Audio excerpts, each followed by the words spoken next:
This has popped up just within the last couple of hours. We thought the Boo Carter stuff was coming to a close, but it's not. We've got parents running their mouths on social media about Tennessee again, and I just got to say it's very discouraging to see this. Going to see if I can find some of them. I'm not going to show them to you because I'm not sure if I'm allowed to show you any of this. In fact, I'm probably not. But essentially singing a lot of praises of Colorado while tearing down Tennessee at the same time is what Boo Carter's mom has done on Facebook this afternoon. And that's now two parents, well, really three parents in the Tennessee athletic department that have said nasty things about Tennessee for whatever reason. And it's really upsetting because these kids are very, very talented, and I don't really think they want this sort of interference in the in their collegiate careers. But it's really disappointing, really, really disappointing to know that these red flags exist with parents and that they're trying to essentially manipulate things that their kids are having to make decisions on, and of course the coaches in return are making decisions on. Yeah, I mean, it's an unfortunate situation to see for sure. And I mean, I know like just from my time playing high school football that like it was never even an option for parents to like voice their concerns to like the high school coaches. That was considered to be like, not acceptable behavior. And like, I don't know if there's been any direct conversations with Josh Heupel and any of these parents or anything, but I mean, it's unfortunate to like, see like Colorado like getting this praise and all that, especially when Boo Carter was originally linked to Colorado up until recently because he like returned to practice and everything, even after missing like team meetings and activities and stuff. And it confuses me too because his mother made a Facebook post before talking about how she already like maybe like a week or so ago she was talking about how she already had 3 outfits picked out for like Boo's first 3 games of the year, and like just out of nowhere just coming out today and talking about how Deion Sanders has gotten all these players drafted to Colorado and stuff. Like I just don't know why the changing of the opinion so quickly, and why even a voice your opinion, especially when like your son is national like headlines in the college football world. It's like you don't want to bring any more attention to him, or at least I would think. Listen, I'll say this. A lot of these kids do not deserve to be making 7 figures. The last 2 parents that have complained about their kids not receiving enough compensation did not deserve the 7 figures they were asking for.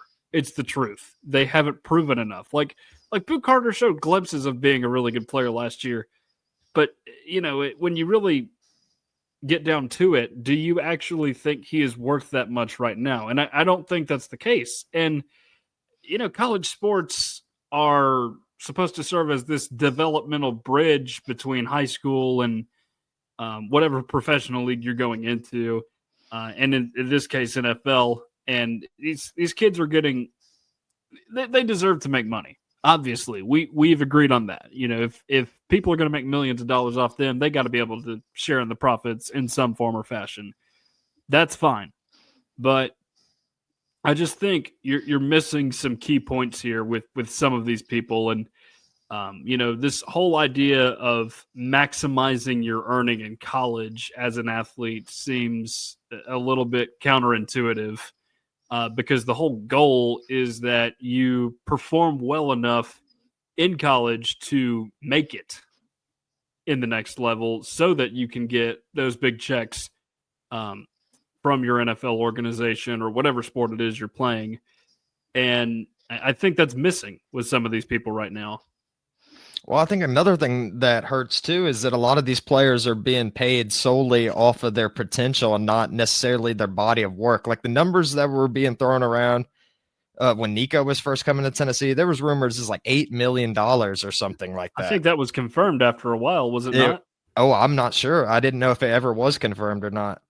But I mean, $8 million for a guy that never even threw his first pass in a collegiate football game, that's pretty wild. And like in Boo Carter's situation too, like I mean, he was a true freshman last season. And yes, like you said, he showed lots of glimpses, and I think he has potential to be a phenomenal player for Tennessee.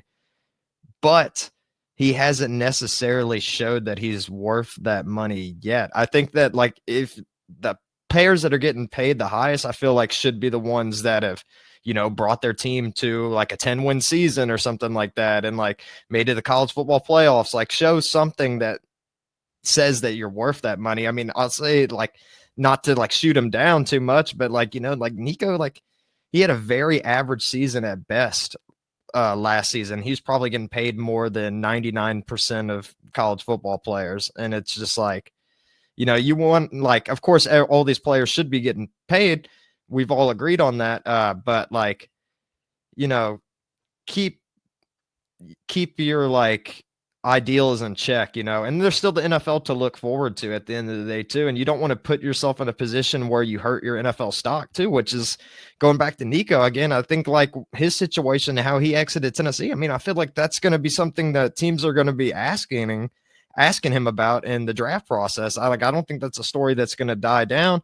And probably the same thing with Boo Carter's situation. Is an NFL organization going to be like, well, is your mom going to like just talk crap about our organization and our team and like say all this and say that you need to be traded another team that poorly reflects on the team as a whole? And like, you're not going to want that for your locker room unless they're an exceptional talent. But like we've said, we haven't seen his talent fully get to go into flourishing yet in terms with Boo Carter.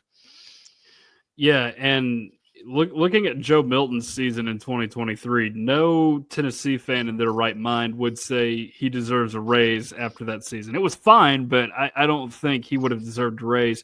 You can't go out and put up worse numbers than Joe Milton and expect the same thing.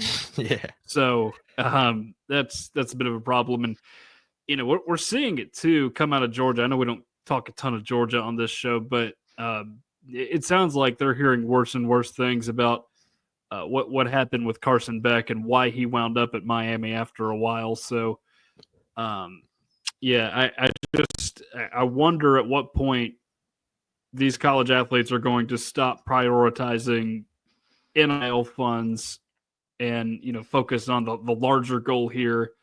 Because these kids are talented enough to make it in there. They just need to, take the right coaching and at the same time, be content with what it is you're getting for a little bit. Again, it's not as if they can't work their way into getting more money. That's highly possible, but you just have to put in the work so that you can get that money. Yeah, I mean, and it's a better investment to like shoot towards the NFL anyways. Like, what would you rather do? Make a couple $1 million, maybe $1 million, maybe $2 million, and then like what, just be financially responsible for the rest of your life, maybe work some like oddball jobs here and there and just coast off in the sunset that way? Or do you want to make like $50 million and never have to worry about anything ever again and get to tell your children that you got to play in the NFL, talk about all the people that you played with and everything? Like the NFL is always going to be the better investment. So I feel like some of these players are selling themselves short just wanting to capitalize off the money more so than actually putting the plays out on the field. I mean, because it's like, is your goal just to was your childhood dream to like make $1 million playing college football, or is your dream to be an NFL legend or something? And of course, not everyone's going to get to that level, but I mean, the lowest you get paid in the NFL is like a little bit less than $300K, I think. And I mean, like, this is like practice squad member. Like, you play like 4 seasons in the NFL, which is probably around the average 3 or 4 years, and like you can still make you some good money, and you get to say that you played in the NFL. That's a 6-figure paycheck. Yeah, that's good. That's really good. I wish I had a 6-figure paycheck, but I don't. Yeah, so do most people. But you know what? They're the lucky ones. They're still getting, and you got these college athletes complaining that it's not 7, which is kind of crazy.